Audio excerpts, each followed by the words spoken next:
Shalom à vous, que Dieu vous bénisse. Je voudrais en ce jour vous bénir. Je voudrais faire cette vidéo-là juste pour partager quelque chose avec nous. Voilà, pour tous ceux qui ont le cœur brisé à cause de certaines choses que vous avez vécues, à cause de certains événements et qui sont restés dans vos cœurs comme des rancunes, comme des rancœurs. Et souvent, on dit à ces personnes, trouvez la force de pardonner. Trouver la force de pardonner. Mais ces personnes-là, en réalité, n'ont aucun moyen de trouver cette force-là. Cette force, il y a une piste pour la trouver. Elle existe. Elle est dans la parole de Dieu. Et si je dois donner un thème à cette vidéo, ce serait « Justice a déjà été faite ». Justice a déjà été faite. Écoute, frère, écoute, sœur. Tu as vécu beaucoup de choses qui t'ont blessé, qui t'ont meurtri, physiquement, moralement, psychologiquement, à tous les niveaux. Et tu es transformé à cause de cela. Souvent même ces choses se passent, comme ça a été pour ma part, dans le monde chrétien. Souvent ça se passe dans le milieu chrétien et c'est encore plus dangereux parce que là on ne trouve pas d'excuses. Parce qu'on se dit, mais comment des chrétiens peuvent agir comme ça? Et on se demande comment on peut comprendre ces personnes-là, comment on peut les excuser, comment on peut, s'ils connaissent la parole de Dieu, ils n'ont pas d'excuses. Et donc, j'ai vécu une expérience qui m'a fait du bien et je veux la partager avec chacun d'entre nous parce que je sais que cette expérience va nous faire du bien aussi. Voilà qu'un jour, je dirais plutôt une nuit, je dormais et tous les matins, bon pas toujours, mais certains matins quand je le décide, parce que je ne suis pas du genre à prier le matin à 4 h du matin, etc., etc. Bon, chacun a son style. Mais ce matin, je me suis réveillé et j'avais prévu de prier. Et lorsque je me suis réveillé pour prier vers 4 h du matin, j'avais le cœur lourd parce que j'ai passé des années de souffrance, de meurtrissure, d'accusation des gens, de méchanceté, des gens qui ont détruit beaucoup de choses dans ma vie, même des relations amoureuses, des relations amicales qui m'ont comment on appelle cela, qui m'ont donné une image de quelqu'un qui n'était pas bien, etc. En tout cas, toutes sortes de méchanceté. Et j'étais devant le Seigneur, je disais, mais Seigneur, pourquoi ces personnes, qu'est-ce que j'ai fait à ces personnes-là pour qu'elles me détestent autant? Je ne sais pas. Qu'est-ce que j'ai fait? Mais je leur ai rien fait. Je leur ai rien fait, mais pourquoi eux ils me détestent? Pourquoi telle personne vient et détruit telle chose dans ma vie? Pourquoi telle personne sciemment fait de telles choses? Vous n'imaginez pas des choses. Mais je sais que chacun d'entre nous a vécu des choses effroyables qui lui semblent insurmontables au point de vue du pardon. C'est-à-dire, ce n'est pas possible de pardonner. Mais ce jour-là, je commençais à parler au Seigneur. Je dis, Seigneur, ce n'est pas possible. Voici un tel, voici une telle qui m'a fait ça. Voici un tel qui m'a fait ça. Et j'ai dit au Seigneur, Seigneur, ça ne peut pas rester comme ça. Que justice soit faite. Et vous savez ce que le Seigneur me répond? Le Seigneur me répond, justice a déjà été faite. Là, moi, je suis content. Là. Je dis, ah Seigneur, merci. Parce que je sais que tu vas m'exaucer. Je sais que tu vas faire quelque chose. Tu vas vraiment les ébranler, tu vas démontrer ta puissance, tu vas démontrer que je suis ton serviteur et que vraiment tout ce qu'ils ont fait, ils ont eu tort de le faire. Et le Seigneur me dit, non, ce n'est pas dans ce sens-là que je te dis que justice a été faite. Justice a été faite parce que les péchés, le mal qu'ils t'ont fait, effectivement, ils doivent payer pour ça. Effectivement, ils doivent payer pour ça. Mais ils ont déjà payé. Quelqu'un a déjà payé pour eux. Le mal qu'ils t'ont fait, quelqu'un a déjà payé pour eux. Surtout tes frères chrétiens. Quelqu'un a déjà payé pour eux. Ils sont en moi. Et quel que soit le mal qu'ils t'ont fait, j'ai déjà payé pour ce mal-là. Ça ne veut pas dire, ce n'est pas une licence pour que les gens fassent ce qu'ils veulent. Parce que tout acte mauvais aura son châtiment. Ça, c'est clair, c'est la parole de Dieu qui le dit. Même si tu es chrétien, que tu fais le mal, sur la terre, tu vas payer avant de partir. Donc, il ne faut pas faire le mal. Donc, je ne veux pas encourager les gens à faire le mal et se dire que Jésus a payé pour lui. Parce que tu vas payer pour ça. Mais je parle de celui à qui on a fait du mal. C'est sa position qui m'intéresse. Pas la position de ceux qui font le mal. Pas ce qu'ils vont subir comme châtiment. Voilà. C'est la position de celui qui a subi le mal. Et le Seigneur me dit, justice a déjà été faite parce que moi, j'ai déjà subi cette justice-là. J'ai déjà subi le châtiment qui devait tomber sur eux. J'ai déjà subi cela. Parce que les gens, pour les païens, quand les païens me faisaient, parce que moi je suis d'origine d'une famille qui ne confesse pas Jésus comme Seigneur et Sauveur, il le confesse comme prophète seulement. Et donc cette famille-là m'a persécuté. Mais je ne leur pardonne facilement parce que je me dis, ils ne connaissent pas Jésus. Mais les chrétiens, non, je disais non, ce n'est pas possible, c'est des démons. Mais Jésus me dit, ceux-là, des chrétiens dont tu parles, c'est vrai qu'il y a d'autres qui sont faux dedans, mais il y en a qui sont vrais et qui t'ont fait du mal. Ceux-là, j'ai déjà payé pour eux. Et même ceux pour qui, ceux qui ne sont pas encore en Christ, tu as compris qu'ils n'étaient pas en Christ, donc c'est pourquoi ils t'ont fait du mal. Mais eux-mêmes, j'ai payé pour eux aussi, parce que j'ai payé pour le péché du monde. Donc, le jour où ils vont accepter le Seigneur, de leur en vouloir encore parce qu'ils t'ont fait du mal, j'ai payé pour eux. C'est fini. Vous comprenez? Il faut l'accepter. C'est quelque chose qu'il faut accepter. C'est difficile, mais il faut l'accepter. Mais il y a quelque chose encore dans mon cœur qui n'arrivait pas à accepter. Et le Seigneur m'envoie en esprit dans un tribunal. Je me retrouve dans un tribunal en esprit et je vois la scène. Je suis dans ce tribunal.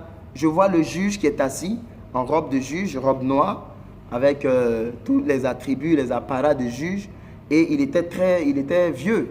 Il était une apparence de vieux, de vieillard. Et il y avait deux camps bien séparés, deux camps bien distincts. Il y avait le camp de l'accusation et il y avait le camp de la défense. Et ceux qui accusaient, ils avaient des dossiers d'accusation contre les personnes qui étaient accusées, qui étaient à la barre. Et ceux qui étaient à la défense, ils étaient venus pour défendre. Et j'ai remarqué que le Seigneur Jésus était dans la partie défense. Il était avec ceux qui étaient dans la défense. Et parmi les accusateurs, il y avait le diable et plusieurs autres personnes. Et moi, je me retrouvais dans la partie des accusateurs. Et le Seigneur me dit, tu vois, tes accusations sont valables, tes accusations sont justes. Tu as le droit d'accuser les gens parce qu'ils t'ont vraiment fait des choses. Mais est-ce qu'en le faisant ainsi, tu accomplis ma parole? Est-ce que tu accomplis ma parole? Parce que la Bible dit que lui-même, il est venu. Dans Jean 3, je vais lire la parole. Dans Jean 3, verset 17. Dieu en effet n'a pas envoyé son Fils dans le monde pour qu'il juge le monde, mais pour que le monde soit sauvé par lui. Vous voyez, il n'est pas venu pour juger. C'est vrai, il y a un juge, ce qui est le Père, mais le Père a envoyé le Fils, pas pour que le Fils joue un rôle de juge encore à sa place. Mais le Fils est venu pour que le monde soit sauvé. Donc, il joue un rôle de défenseur, d'avocat. Il y a plusieurs versets que vous connaissez sûrement qui parlent de lui en tant qu'avocat, médiateur dans 1 Timothée. Il n'y a qu'un seul médiateur entre Dieu et les hommes. Et c'est Christ. Et il y a le camp de l'accusateur. Il me demande, mais tes accusations sont vraies, tes accusations sont fondées. Mais tu es avec qui? Tu es dans le camp de qui? Tu es dans le camp des accusateurs. Et dans le camp des accusateurs, tu es avec le diable. Ce qui veut dire que ce que tu es en train de faire, tu fais sa joie. Tu fais sa joie. Il est content. Il est heureux. Il n'a même pas besoin même de venir jouer ce rôle-là. Toi, tu joues bien ce rôle-là même à merveille. Et avec en plus une sincérité et une vérité déconcertante. Ça veut dire que lui, il vient en accusant avec des mensonges dedans. Mais toi, tu viens en accusant avec la vérité. C'est-à-dire que toi-même, là, c'est encore plus grave. Parce que tu vas pousser le Seigneur à faire du mal à des personnes. Parce que justice doit être faite. Mais justice a déjà été faite. Parce que Jésus a déjà payé le prix pour cette personne. Mais toi, si tu restes dans le camp de l'accusateur, tu risques, pas même que tu risques, tu te fais ami, tu te fais collabo du diable. Tu te fais partenaire d'entreprise du diable. Tu te fais collaborateur, collaboratrice du diable. Je ne veux pas, encore je le dis, occulter le mal que les gens t'ont fait. Mais c'est une question de position. Donc quand les hommes te disent, trouve la force de pardonner, souvent, on ne sait pas ce qu'on dit. Cette force-là ne peut pas venir. Ce n'est pas une force où on se concentre. Vous dites, je pardonne, je pardonne, je pardonne. Ce n'est pas à force de répéter, je pardonne, que tu vas pardonner. Nous pardonnons sur la base de la parole. Jésus est défenseur. Il est avocat. Nous changeons de position. nous quittons le camp de l'accusation et nous arrivons dans le camp de la défense. Et c'est une délivrance. C'est une délivrance, pourquoi? Parce que il y a inimitié entre le camp de l'accusation et le camp de la défense. Les démons, de par leur nature, ne peuvent jamais prendre la défense d'un être humain devant Dieu. Par nature, ils sont accusateurs. Mais laissez-moi vous lire dans la parole de Dieu, dans le livre d'Apocalypse, au chapitre 12, le verset 10, qui dit: et j'entendis dans le ciel une voix forte qui disait: maintenant le salut est arrivé, et la puissance et le règne de notre Dieu et l'autorité de son Christ, car il a été précipité l'accusateur de nos frères, celui qui les accusait devant notre Dieu jour et nuit. Je reprends. J'entendis dans le ciel une voix forte qui disait: maintenant le salut est arrivé. Le salut, c'est quoi? C'est la délivrance, c'est la richesse, c'est la gloire, c'est la santé. Quand je parle de richesse, ce n'est pas l'argent seulement. Je parle de toutes sortes de richesses. Je parle de la connaissance, qui est une richesse. Je parle de beaucoup de choses. Maintenant, le salut est arrivé et la puissance. Il y a une puissance qui se manifeste. Et le règne de notre Dieu, c'est maintenant que Dieu règne dans ta vie. Le règne de Dieu, Jésus a dit quoi? Il dit le royaume des cieux est venu vers vous. En parlant de qui? En parlant de lui. Donc si Jésus, nous n'accomplissons pas le ministère de Jésus, le ministère de la réconciliation, nous ne mettons pas le règne de Dieu dans notre propre vie et autour de nous. Et l'autorité de son Christ. Pourquoi?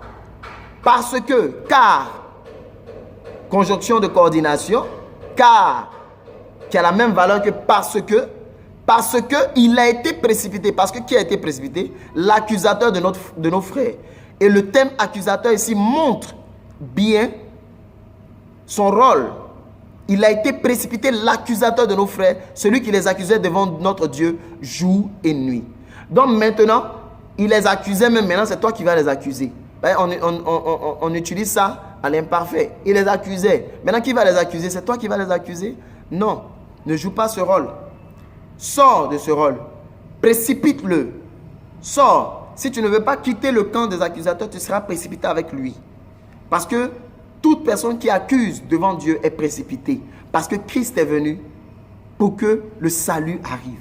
Le salut est arrivé. Tu veux avoir la délivrance, tu veux avoir la vraie délivrance. La vraie délivrance, comprends cela. Comprends que tu dois changer de position. Comprends que tu dois changer de camp.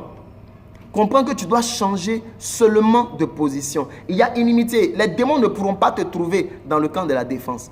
Ils ne pourront pas passer cette frontière-là. Et si les démons ne peuvent pas passer cette frontière, tu n'auras même pas besoin que quelqu'un dise: démon de rancune sort, démon de haine sort. Non, personne n'aura à te dire ça. Simplement en changeant de position, en changeant ta manière de penser, en arrêtant de dire: Seigneur, je veux que justice soit faite.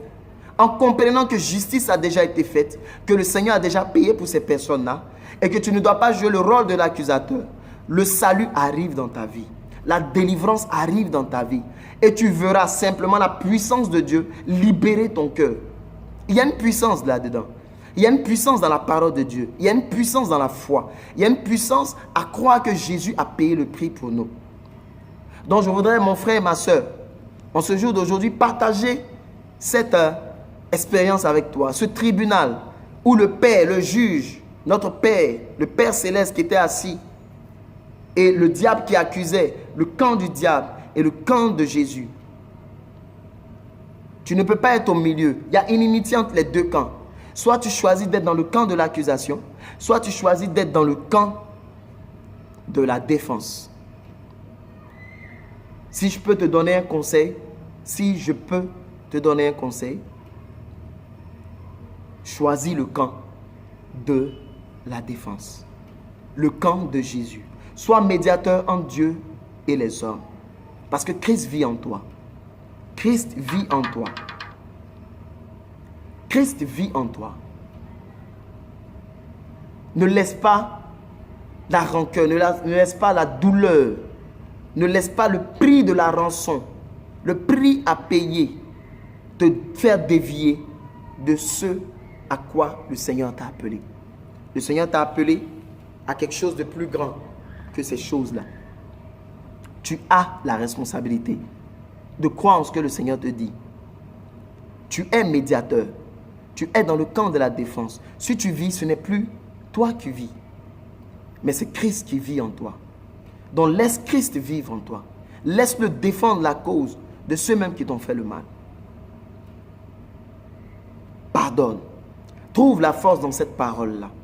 La force ne te viendra pas d'une manière extraordinaire, comme par enchantement, où il y a une force qui va naître de toi. Non. Change de position. Si tu changes de position, automatiquement, aucun démon ne pourra franchir cette barrière-là pour arriver là où tu es. Parce que tu seras dans un camp où ils ne peuvent pas rentrer. Et tu reçois automatiquement du fait de cette position-là ta délivrance. Voilà. C'est l'expérience que je voulais partager avec vous. Justice a déjà été faite. Ne te laisse pas tromper. Ne te laisse pas tromper par l'ennemi. Ne te laisse pas tromper par les hommes. Ne te laisse pas tromper même par ta douleur. Ne te laisse pas tromper parce que tu as perdu. Tu trouves que peut-être que ce que tu as perdu est trop grand, a trop de valeur pour que tu puisses laisser tomber. Mais lâche prise.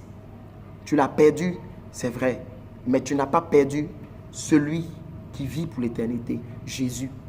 Et s'il y a des personnes qui regardent cette vidéo et qui n'ont pas encore pardonné, qui ne trouvent pas la force de pardonner, par Jésus-Christ de Nazareth qui a payé le prix pour toi, tu peux recevoir et le pardon de toi-même tes propres péchés et le pardon des péchés des autres. Et tu pourras être libéré de cette rancune, de cette rancœur. S'il te plaît, ne laisse pas ces choses te détruire. Libère-toi, reçois ta délivrance. Reçois ta délivrance. Reçois ta délivrance en prenant la décision de changer de cap, de changer de camp, de changer de position. Que Dieu vous bénisse. Je vais partager avec vous dans une autre vidéo, une autre expérience pour tous ceux qui ont vraiment de la haine. Ceux qui ont de la haine, ceux à qui les gens font du mal et puis ces personnes-là vous piquent, vous piquent, vous piquent. J'ai une autre vidéo pour vous. C'est dans la même veine. Mais déjà, comprenez déjà, à partir de cette base-là, que vous ne devez plus accuser. Vous devez sortir de l'accusation. Et vous devez rentrer dans le camp de la défense. Et dans vos cœurs, il ne doit plus se trouver la haine. Il ne doit plus se trouver toutes sortes de mots, toutes sortes de sentiments qui ne glorifient pas le nom du Seigneur. Voilà. Accepte cette parole. Pas parce que je minimise ta douleur. Non. Au contraire, c'est pour t'aider à sortir de cette situation et arriver dans un royaume de paix et d'amour. Dans un état où tu te sens libre, où tu te sens léger. Oui, les gens t'ont fait du mal, les hommes t'ont fait du mal, mais ce n'est pas ça le plus important. Le plus important, c'est ta paix. Et voici la piste que je t'offre. Voici le choix qui est devant toi. Choisis la vie. Choisis la vie. Choisis la défense. Choisis de défendre. Ne choisis pas d'accuser. Que Dieu vous bénisse.